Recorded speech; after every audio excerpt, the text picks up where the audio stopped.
പ്രതികാരം ചെയ്യുന്നവൻ, ശിക്ഷ നൽകുന്നവൻ, പകരം ചോദിക്കുന്നവൻ എന്നീ അർത്ഥങ്ങളുള്ള അസ്മാഉൽ ഹുസ്നയിലെ അതിവിശിഷ്ടമായൊരു ഇസ്മ. നമ്മുടെ ജീവിതത്തിനിടയിൽ ഒരുപാട് ശത്രുക്കളുമായി ബന്ധപ്പെട്ട് പ്രയാസപ്പെടുന്നവർ, അസൂയാലുക്കളുള്ളവർ, ഒരു നിലക്കും നമ്മുടെ ബിസിനസ്സോ നമ്മുടെ കച്ചവടമോ നമ്മുടെ ജീവിതമോ മുന്നോട്ട് കൊണ്ടുപോകാൻ സാധിക്കാത്ത രൂപത്തിൽ വളരെയധികം പ്രയാസപ്പെടുത്തിക്കൊണ്ടിരിക്കുന്ന അക്രമകാരികൾ, അവർക്കെതിരെയൊക്കെ നമുക്ക് ഉപയോഗിക്കാൻ പറ്റുന്നൊരു ഇസ്മാണ്. അവർക്കെതിരെ ഉപയോഗിക്കാൻ പറ്റുന്ന എന്ന് പറയുമ്പോൾ ശ്രദ്ധിക്കണം, ന്യായമായിട്ട് ന്യായമുള്ള നീതിയുള്ള വിഷയങ്ങൾക്ക് അനുയോജ്യമാകുന്ന രൂപത്തിൽ ആണിത് ഉപയോഗിക്കേണ്ടത്. അങ്ങനെയല്ലാത്ത രൂപത്തിൽ ഉപാധികൾ പാലിച്ചിത് ഉപയോഗിച്ചിട്ടില്ല എന്നുണ്ടെങ്കിൽ, അങ്ങനെയല്ലാത്ത രൂപത്തിലാണ് അക്രമികൾക്കെതിരെ ഇതുകൊണ്ട് അമൽ ചെയ്യുന്നതെങ്കിൽ, വെടിയുണ്ട തറക്കുന്നത് പോലെ ഉപാധി പാലിച്ചിട്ടില്ലെങ്കിൽ അത് നമുക്ക് തന്നെ തിരിച്ചടിക്കും എന്നുള്ളതാണ്. അതുകൊണ്ട് തന്നെ സൂക്ഷിച്ച് കൈകാര്യം ചെയ്യേണ്ട ഒരു ഇസ്മും കൂടെയാണ്. ഇൻഷാ അല്ലാഹ് ഇന്ന് ആ ഒരു ഇസ്മിനെ കുറിച്ചാണ് നമ്മൾ ചർച്ച ചെയ്യുന്നത്. ശത്രുവിനെ നേരിടാൻ പ്രാപ്തിയില്ലാത്ത ഘട്ടത്തിൽ ഇത് സംബോധനയുടെ അക്ഷരമായ നിദാഇൻ്റെ അക്ഷരമായ യാ എന്നുള്ള അക്ഷരം കൂട്ടിയിട്ട് 5000 തവണ ഉരുവിട്ട ശേഷം ആവശ്യം മുൻനിർത്തിക്കൊണ്ട് അള്ളാഹുവിനോട് ദുആ ചെയ്താൽ ശത്രുവിനെ നേരിടാനുള്ള പ്രാപ്തി ലഭിക്കുകയോ അല്ലെങ്കിൽ ശത്രു സ്വയം നമ്മുടെ മുമ്പിൽ കീഴടങ്ങുകയോ ചെയ്യും. അള്ളാഹു സുബ്ഹാനഹു വ തആല അത്തരം അപകടങ്ങളെ തൊട്ടൊക്കെ വലിയ കാവൽ നമുക്കൊക്കെ നൽകി അനുഗ്രഹിക്കുമാറാകട്ടെ. ഇൻഷാ അല്ലാഹ് അസ്മാഉൽ ഹുസ്നയെ കുറിച്ച് ചർച്ച ചെയ്യുമ്പോൾ നമ്മൾ നിരവധി തവണ അസ്മാഉൽ ഹുസ്നയിലെ ഓരോ ഇസ്മുകളെക്കുറിച്ച് നമ്മൾ ചർച്ച ചെയ്തിട്ടുണ്ട്. ഒരുപാട് ആളുകൾ അത് കൃത്യമായി എഴുതി വെക്കുന്നവരാണ്. ഇൻഷാ അല്ലാഹ് അല്ലാഹു സുബ്ഹാനഹു വ തആല എല്ലാവർക്കും ഖൈർ നൽകട്ടെ. എല്ലാ ദിവസവും അള്ളാഹുവിൻ്റെ അസ്മാഉൽ ഹുസ്നയിലെ ഓരോ ഇസ്മുകൾക്കും ഓരോ മഹത്വങ്ങൾ മഹാന്മാർ പറഞ്ഞിട്ടുണ്ട്. അതിൽ ചിലത് കളഞ്ഞുപോയ വസ്തു തിരിച്ചു ലഭിക്കാനുള്ളതുണ്ട്, നമ്മുടെ കടങ്ങൾ വീടാനുള്ള ഇസ്മുണ്ട്, രോഗങ്ങൾ മാറാനുള്ള ഇസ്മുണ്ട്, മക്കളുണ്ടാവാനുള്ള ഇസ്മുണ്ട്. എല്ലാം അള്ളാഹുവിൻ്റെ നാമങ്ങളാണ്. ഈ ഇസ്മുകൾ നാം വിളിക്കുമ്പോൾ യഥാർത്ഥത്തിൽ അള്ളാഹുവിനോട് നാം ദുആ ചെയ്യുകയാണ്. എങ്ങനെ? കാരണം യാ എന്നുള്ള അക്ഷരം കൂട്ടിയിട്ടാണ് നമ്മൾ വിളിക്കുന്നത്. ഇപ്പം റഹ്മാൻ എന്നുള്ളത് അള്ളാഹുവിൻ്റെ ഇസ്മാണ്, അർ റഹ്മാൻ. ഈ അർ റഹ്മാൻ എന്നുള്ളത് നാം വിളിക്കുമ്പോൾ യാ ചേർത്തിയിട്ടാണ് വിളിക്കുന്നത്. യാ റഹ്മാനു യാ അല്ലാ എന്ന് വിളിക്കുകയാണ്. അത് യഥാർത്ഥത്തിൽ അള്ളാഹുവിനോട് നാം ദുആ ചെയ്യുകയാണ്. ഫോർ എക്സാമ്പിൾ, നമ്മളൊരു മക്കളുടെ രോഗം മാറാൻ വേണ്ടിയിട്ട് ഒരു ഇസ്മ് ഒരു ഉസ്താദ്, ഒരു ഷെയ്ഖ് നമ്മോട് പറഞ്ഞു തരണം. അങ്ങനെ ആ ഒരു ഇസ്മ പറഞ്ഞു തരുമ്പോൾ നമ്മൾ ആ ഇസ്മ ചൊല്ലുകയാണ്. അപ്പോൾ നമ്മൾ ഒരു വിഷയമാണ് ആ ഉസ്താദിനോട് പോയി പറഞ്ഞത്, ഉസ്താദ് എനിക്ക് ഇങ്ങനെ പ്രയാസങ്ങളുണ്ട് എന്ന് പറഞ്ഞപ്പോൾ നിങ്ങൾ ഈ ഇസ്മ ഉപയോഗിക്കൂ, ഇത് ഇത്ര തവണ ചൊല്ലൂ എന്ന് പറയുമ്പോൾ നമ്മൾ അത്രയും തവണ ചൊല്ലുമ്പോൾ യാ സലാമു യാ അല്ലാ എന്നാണെങ്കിൽ അത് അള്ളാഹുവിനെ വിളിക്കുകയാണ്. അത് 111 തവണയാണെങ്കിൽ 111 തവണ അള്ളാഹുവിനെ നാം വിളിച്ചുകൊണ്ടിരിക്കുകയാണ്. അതുകൊണ്ട് തന്നെ നമ്മൾ ഹൃദയം അള്ളാഹുവിലേക്ക് തിരിയുമ്പോൾ വളരെ പെട്ടെന്ന് നമുക്കതിന് ഇജാബത്ത് നൽകപ്പെടും എന്നുള്ളതാണ്. ഓരോ ഇസ്മുകളും നമ്മൾ വിളിക്കുമ്പോൾ അങ്ങനെ തന്നെയാണ് അവിടെ സംഭവിക്കുന്നത്. ഇന്ന് നമ്മൾ ചർച്ച ചെയ്യുന്നത് അൽ മുൻതഖിം എന്ന് പറയുന്ന ഇസ്മിനെ കുറിച്ചാണ്. അൽ മുൻതഖിം, ഇതും അള്ളാഹുവിൻ്റെ അതിവിശിഷ്ടമായൊരു ഇസ്മ തന്നെയാണ്. പകരം ചോദിക്കുന്നവൻ, ശിക്ഷ നൽകുന്നവൻ, പ്രതികാരം ചെയ്യുന്നവൻ എന്നൊക്കെയാണ് ഈ ഒരു ഇസ്മിൻ്റെ അർത്ഥം. സർവശക്തനായ അള്ളാഹു തആലയെ ധിക്കരിക്കുകയും നിഷേധിക്കുകയും ചെയ്യുന്ന ചില സൃഷ്ടികളുണ്ട്, അല്ലേ? എത്രയോ ആളുകൾ അള്ളാഹുവിനെ ധിക്കരിച്ച് ജീവിക്കുന്നവരുണ്ട്. അള്ളാഹു അവരോട് പകരം ചോദിക്കുകയും അർഹമായ ശിക്ഷ നൽകുകയും ചെയ്യും. എത്രയോ ആളുകൾ ഞാനാണ് റബ്ബെന്ന് പറഞ്ഞ് വാദിച്ചു വന്നവർ വരെ ഉണ്ടായിരുന്നു, അല്ലേ? റബ്ബാണെന്ന് വാദിച്ചവർ വരെ അവരെന്തു മറന്നു? അവരെ പടച്ചതും ഒരു റബ്ബാണെന്നുള്ളത് മറന്നു. ഞാനാണ് ഏറ്റവും വലിയ റബ്ബ് എന്ന് വാദിച്ചവരായിരുന്നു. അത്തരം ധിക്കാരികളെ, അത്തരം കുറ്റവാളികളെ മാതൃകാപരമായി ശിക്ഷിക്കാനും അക്രമികൾക്ക് അതിനുള്ള ആ ഒരു ശിക്ഷ കൊടുക്കാനൊക്കെ അള്ളാഹു സുബ്ഹാനഹു വ തആല പരലോകത്ത് സംവിധാനങ്ങൾ ദുനിയാവിൽ വെച്ച് തന്നെ ചിലപ്പോൾ നൽകും. പരലോകത്ത് പ്രത്യേകമായിട്ട് അവർക്ക് ശിക്ഷകളുണ്ടായിരിക്കും. അപ്പോൾ കുറ്റവാളികളെ പെട്ടെന്ന് പിടികൂടി ശിക്ഷ നടപ്പിലാക്കലല്ല അള്ളാഹുവിൻ്റെ ശൈലി. അള്ളാഹു സർവ്വപാപവും ചെയ്യാനുള്ള പൂർണ്ണമായ അവസരം നൽകി അങ്ങനെ അവർ കുറ്റകൃത്യങ്ങളുടെ മൂർധന്യ ദശയിലെത്തിയാൽ അള്ളാഹു അവരെ ഒറ്റപ്പിടുത്തം പിടിക്കും എന്നുള്ളതാണ്. അപ്പോൾ അതാണ് ചിലപ്പോഴൊക്കെ നമ്മൾ വിചാരിക്കും അവൻ അത്രയും ആക്രമിച്ച് നടന്നിട്ടും അവനൊന്നും സംഭവിക്കുന്നില്ലല്ലോ എന്ന്. അങ്ങനെയല്ല, അത് അള്ളാഹു ചില കാര്യങ്ങൾ അതിൽ നിശ്ചയിച്ചിട്ടുണ്ട്. അതിനെക്കുറിച്ച് നമുക്ക് കൃത്യമായി അറിയാത്തതുകൊണ്ടാണ്. ഇപ്പം നിങ്ങളൊന്ന് ആലോചിച്ച് നോക്കൂ, അള്ളാഹു സുബ്ഹാനഹു വ തആല എന്നെക്കുറിച്ചും ഇത് കേൾക്കുന്ന നിങ്ങൾ ഓരോരുത്തരെക്കുറിച്ചും അള്ളാഹു സുബ്ഹാനഹു വ തആല കൃത്യമായ ഒരു ധാരണ ഉണ്ടാക്കി വെച്ചിട്ടുണ്ട് നേരത്തെ. അത് ലൗഹുൽ മഹ്ഫൂദിൽ അള്ളാഹു എഴുതി വെച്ചിട്ടുണ്ട് അല്ലേ? എല്ലാം എഴുതി വെച്ചിട്ടുണ്ട്. ഞാൻ 2024 നവംബർ മാസം ഇത്രാം തീയതി ഇന്ന കാര്യങ്ങൾ ചെയ്യും, ഇന്ന കാര്യങ്ങളൊക്കെ സംഭവിക്കും, 2025 ഇന്നത് സംഭവിക്കും, 2028 ഇങ്ങനെ ഇന്നാൽ ഇന്നത് സംഭവിക്കും എന്നുള്ളതൊക്കെ കൃത്യമായി നമ്മുടെ ജനനം മുതൽ നമ്മുടെ മരണം വരെയുള്ള എല്ലാ സംഭവങ്ങളും റെക്കോർഡ് ചെയ്ത് അവിടെ വെച്ചിട്ടുണ്ട്. അതിനനുസരിച്ചാണ് എല്ലാം നടക്കുന്നത്. അപ്പം നിങ്ങളൊക്കെ ഏത് സമയത്താണ് മരണപ്പെടുക അത് ലോഹയിലുണ്ട്. അത് ചിലപ്പോൾ 45-ലായിരിക്കും, ചിലപ്പോൾ 63-ലായിരിക്കും, ചിലപ്പോൾ 52-ൽ അറ്റാക്ക് സംഭവിച്ച് മരണപ്പെടാൻ വേണ്ടിയിട്ടായിരിക്കും. എല്ലാം കൃത്യമായിട്ട് അള്ളാഹു നേരത്തെ അവിടെ എഴുതി വെച്ചിട്ടുണ്ട്. അപ്പോൾ നമുക്കൊരു ഡൗട്ടുണ്ട്, അങ്ങനെയാണെങ്കിൽ പിന്നെ നമ്മെ അള്ളാഹുവിന് ശിക്ഷിക്കാനുള്ള ഒരു അധികാരമില്ലല്ലോ. എന്താ കാരണം? ഇപ്പോൾ ഒരാൾ 2024 ഡിസംബർ മാസത്തിൽ കള്ള് കുടിക്കും എന്നുള്ളത് അള്ളാഹു നേരത്തെ തീരുമാനിച്ചു വെച്ചു. അങ്ങനെ തീരുമാനിച്ചു വെച്ചതനുസരിച്ചാണല്ലോ അവർ ചെയ്യുന്നത്. അങ്ങനെ ചെയ്യുമ്പോൾ പിന്നെ അള്ളാഹു തീരുമാനിച്ചത് കൊണ്ട് ചെയ്യുകയാണല്ലോ. അതുകൊണ്ട് പിന്നെ അവിടെ അള്ളാഹു തീരുമാനിച്ചതുകൊണ്ടല്ലേ ചെയ്യുന്നത്, പിന്നെ ശിക്ഷിക്കാൻ എന്ത് അധികാരമാണുള്ളത് എന്നൊരു ചോദ്യം അവിടെ വരുന്നുണ്ട്. ഇപ്പോൾ ഒരാളൊരു തെറ്റ് ചെയ്യുകയാണെങ്കിൽ അള്ളാഹു ആദ്യമേ നേരത്തെ തീരുമാനിച്ചു വെച്ചനുസരിച്ചിട്ടാണല്ലോ തെറ്റ് ചെയ്യുന്നത്, അപ്പോൾ ശിക്ഷിക്കാൻ പറ്റുമെന്നുള്ളത്.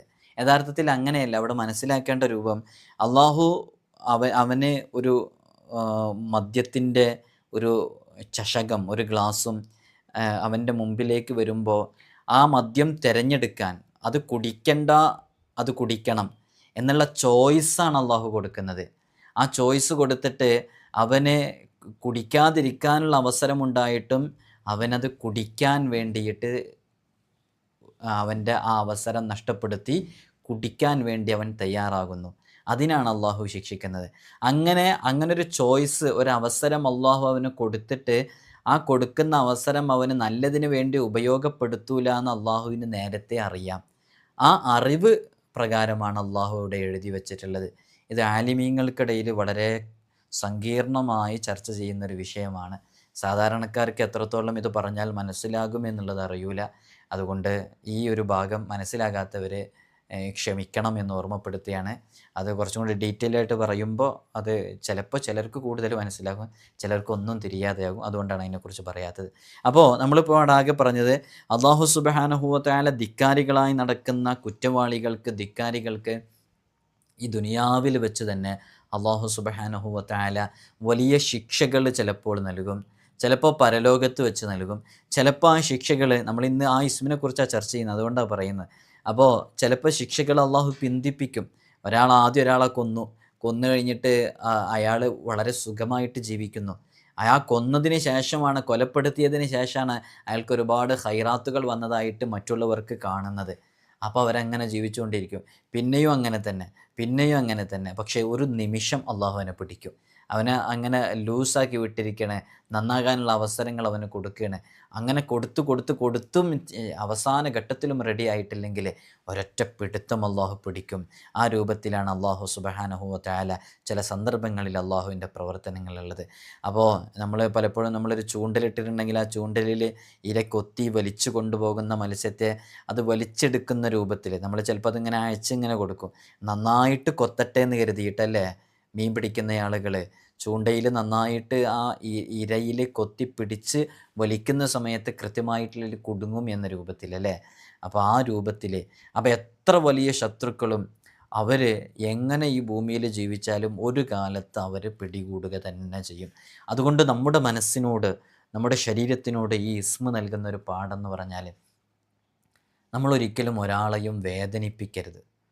നമ്മളൊരിക്കലും ഒരാളുടെ മനസ്സ് വേദനിപ്പിക്കരുത്, ശരീരത്തിനെ വേദനിപ്പിക്കരുത്, ഒരാളെ അഭിമാനത്തെ വ്രണപ്പെടുത്തരുത്. നമ്മുടെ ജീവിതം ആ രൂപത്തിലാണ് ക്രമപ്പെടുത്തേണ്ടത്. നമ്മൾ എത്രത്തോളം ഒരാളെ വേദനിപ്പിക്കുന്നോ, എത്രത്തോളം ഒരാളെ ആക്രമിക്കുന്നോ, അത് നമ്മുടെ ഈ ജീവിതത്തിൽ തന്നെ നാം അനുഭവിക്കും എന്നുള്ളതാണ്. ഏതെങ്കിലും രൂപത്തിൽ അനുഭവിക്കും. അവൻ്റെ ഒരു നിമിഷത്തെ ഒരു കണ്ണുനീർ മതി. നമ്മൾ മനസ്സുകൊണ്ട് വേദനിപ്പിച്ച, വാക്കുകൊണ്ട് വേദനിപ്പിച്ച ആ വേദനിക്കപ്പെട്ട ആളുടെ മനസ്സുകൊണ്ടുള്ള ഒരു അവരുടെ മനസ്സറിഞ്ഞുള്ള ഒരു ദുആ മതി നമ്മുടെ ആഖിറവും ദുനിയാവൊക്കെ നഷ്ടപ്പെടാൻ. കാരണം മർദ്ദിതരുടെ പ്രാർത്ഥന, ദുആ അല്ലാഹു പെട്ടെന്ന് സ്വീകരിക്കും എന്നുള്ളതാണ്.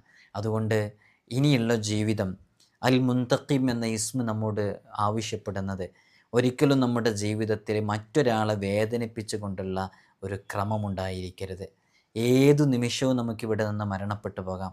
നമുക്ക് ഇപ്പോൾ നിങ്ങൾ എൻ്റെ വീഡിയോ കേൾക്കുന്ന സമയത്ത് ശ്വാസം എടുക്കുകയും അത് പുറത്തേക്ക് വിടുകയും ചെയ്യുന്നുണ്ടല്ലോ. ഈ ശ്വാസം എടുത്ത് അതങ്ങ് പുറത്തേക്ക് വിടാൻ കഴിയുന്നില്ലെങ്കിൽ, പുറത്തുള്ളത് ഇങ്ങോട്ട് വലിക്കാൻ കഴിയുന്നില്ലെങ്കിൽ, ഏതെങ്കിലും ഒരു സമയത്ത് സ്റ്റോപ്പായാൽ അവിടെ നമ്മുടെ മരണം സംഭവിച്ചു അല്ലേ. പിന്നെ നമുക്ക് ഈ പറഞ്ഞ ആളുകളോടും ആക്രമിച്ച ആളുകളോടൊക്കെ പൊരുത്തം ചോദിക്കാനുള്ളൊരവസരമില്ല. പിന്നെ ഉള്ള അവസരം എന്താ? പള്ളിയിൽ 3 തുണ്ടം തുണിയിൽ നമ്മുടെ പേരൊക്കെ മാറി മയ്യത്ത് നായി. ആ മയ്യത്തങ്ങനെ പൊതിഞ്ഞ് പള്ളിയിൽ മെഹ്റാബിൻ്റെ ബാക്കിൽ കൊണ്ടുവച്ചു.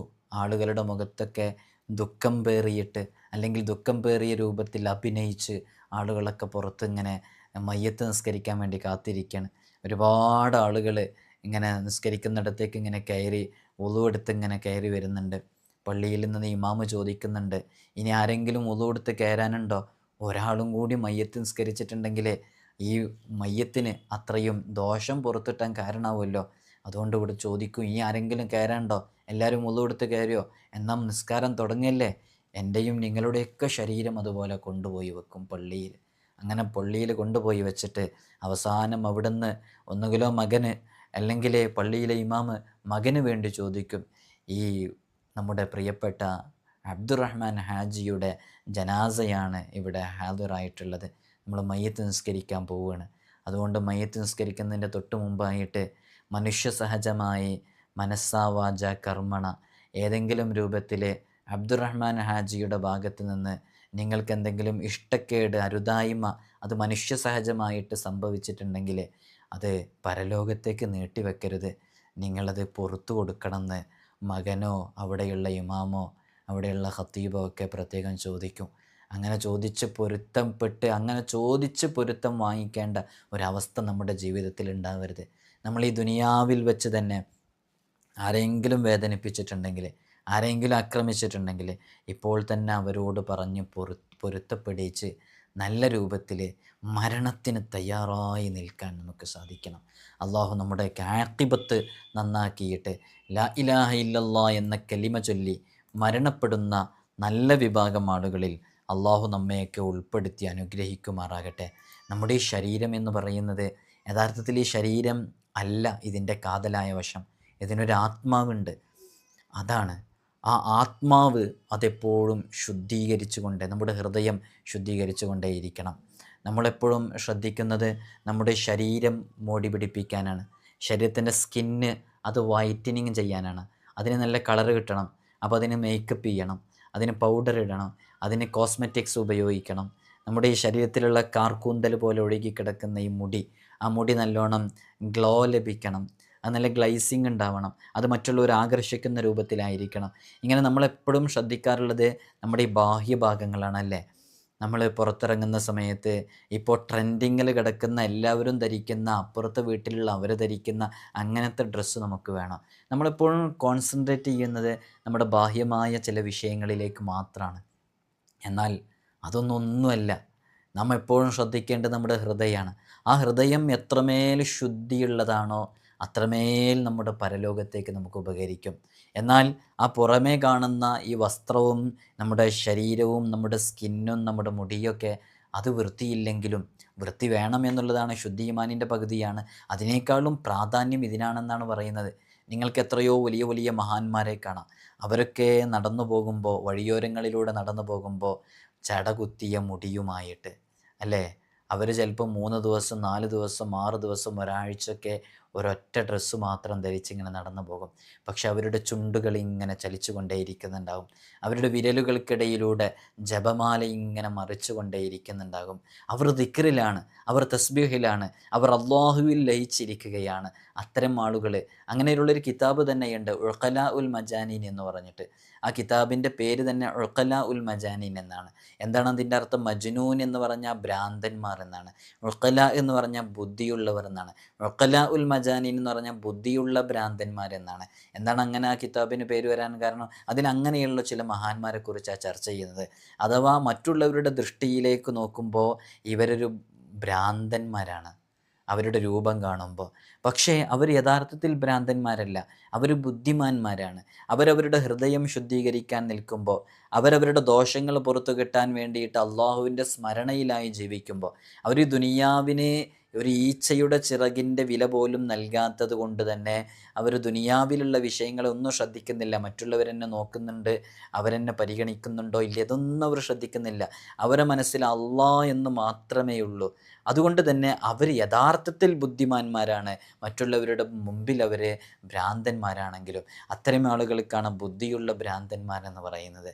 അങ്ങനെയുള്ള ചിട്ടയാണ് നമ്മുടെ ജീവിതത്തിലേക്ക് വരേണ്ടത്. എന്നാൽ ഇതിനേക്കാളും ഉപരി ഒരാൾ ശരീരം വൃത്തിയായി സൂക്ഷിക്കുന്നു, അവൻ്റെ മുടിയൊക്കെ ചീകി നല്ല ക്ലിയറായിട്ട് നീറ്റിൽ നടക്കുന്നു, അതോടുകൂടെ തന്നെ ഈ പറഞ്ഞതുപോലെ ഹൃദയവും ശുദ്ധീകരിക്കുന്നു. അങ്ങനെയുള്ള ആളുകൾ നല്ലോണം ക്വാളിറ്റി ഉള്ള ആളുകളാണ്. അല്ലാഹു സുബ്ഹാനഹു വ തആല അവൻ്റെ തൃപ്തിയിലും പൊരുത്തത്തിലുമായി നമുക്ക് ജീവിക്കാനുള്ള തൗഫീഖ് നമുക്കൊക്കെ നൽകി അനുഗ്രഹിക്കുമാറാകട്ടെ. ഇന്ന് നമ്മൾ ചർച്ച ചെയ്യുന്നത് അൽ മുൻതഖിം എന്ന് പറയുന്ന ഇസ്മിനെ കുറിച്ചാണ്. നമുക്കറിയാം അള്ളാഹുവിൻ്റെ ആദരവേറിയ ഒരു ഇസ്മാണ് അൽ മുൻതഖിം എന്ന് പറയുന്നത്. ന്യായവും നീതിയും ഉണ്ടായിരിക്കണമെന്ന ഉപാധിയോടെ ഈ നാമം പതിവായി ഉരുവിട്ടുകൊണ്ടിരിക്കുകയാണെങ്കിൽ അക്രമിക്കെതിരെ ദുആ ചെയ്താൽ അത് വേഗം ഫലിക്കും എന്നുള്ളതാണ്. അപ്പോൾ നമ്മളെ ആക്രമിക്കുന്ന അക്രമകാരികളായ ആളുകൾ, നമ്മൾ അകാരണമായിട്ട് നമ്മുടെ വീട്ടിൽ നിൽക്കുന്നു. അത് ചിലപ്പോൾ കുടുംബജീവിതത്തിലെ പ്രശ്നമായിരിക്കാം, ഭാര്യ ഭർത്താക്കന്മാർക്കിടയിൽ. അപ്പോൾ അവർ നമ്മളൊറ്റക്കാണ് വീട്ടിലിരിക്കുന്നത്. അപ്പോൾ അവർ ഫ്രണ്ട്സിനൊക്കെ കൂട്ടിയിട്ട് ആക്രമിക്കാൻ വരണം, കുടുംബാംഗങ്ങളെ കൂട്ടിയിട്ട് ആക്രമിക്കാൻ വരണം. അത്തരം സാഹചര്യങ്ങൾ നമ്മുടെ ഇടയ്ക്കൽ ന്യായമുണ്ട്. അവർ അക്രമാസക്തമായിട്ട് അന്യായമായിട്ടാണ് പലതും ചോദിക്കുന്നത്.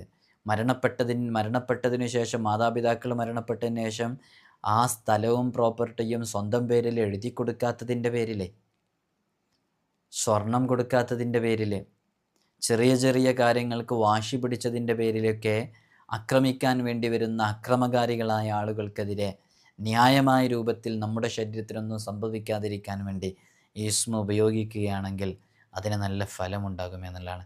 നേരെ മറിച്ച് ഇങ്ങനെ ഒരു അമൽ മനസ്സിലാക്കിയിട്ട് ഈ അമൽ മറ്റൊരാളെ നശിപ്പിക്കാനും അയാളെ തകർക്കാനും വേണ്ടിയിട്ട് അന്യായമായിട്ട് ഇത് ഉപയോഗിക്കുകയാണെങ്കിൽ വെടിയുണ്ട തറക്കുന്നത് പോലെ ഉപാധി പാലിക്കാതെ ഇത് ചെയ്താൽ അതവന് തിരിച്ചടിക്കും എന്നുള്ളതാണ്. അതുകൊണ്ട് സൂക്ഷിക്കേണ്ട വിഷയവും കൂടെയാണ്.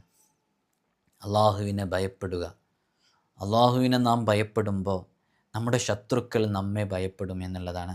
ശത്രുക്കൾ പത്തിമടക്കാൻ 3 വെള്ളിയാഴ്ച തുടർച്ചയായി ധാരാളം തവണ ഇത് ഉരുവിടൽ വളരെയധികം പ്രയോജനപ്രദമാണ്. ഈ ഇസ്മിൻ്റെ അദദ് എത്രയാണെന്ന് നമ്മൾ അവസാനം പറയും. ആ അദദനുസരിച്ച് നമുക്ക് ഉപയോഗിക്കാവുന്നതാണ്.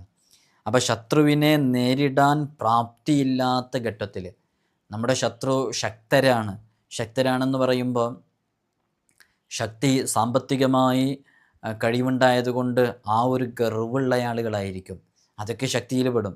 അല്ലെങ്കിൽ അവരുടെ കൂടെ കുറേ ആളുകളുണ്ട്, നമ്മൾ ഒറ്റയാണ്. ചിലപ്പോൾ സത്യം ഒറ്റപ്പെട്ട ഭാഗത്തായിരിക്കും ഉണ്ടാവുക, അല്ലേ? കമ്മിൻ ഫിഅത്തിൻ ഖലീല, എത്രയോ കൊച്ചു കൊച്ചു സംഘങ്ങൾ, ആ കൊച്ചു കൊച്ചു സംഘങ്ങൾ വലിയ വലിയ സംഘങ്ങളെ ജയിച്ചടക്കിയിരിക്കുന്നു എന്ന് കാണാം.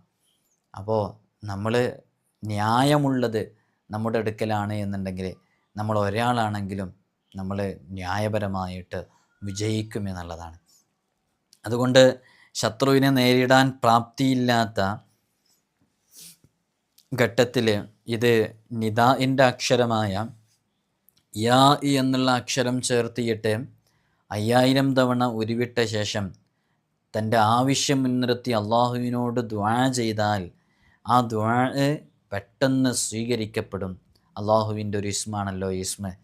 ശത്രുവിനെ നേരിടാനുള്ള പ്രാപ്തി ലഭിക്കും, അവന് മനക്കരുത്തുണ്ടാകും.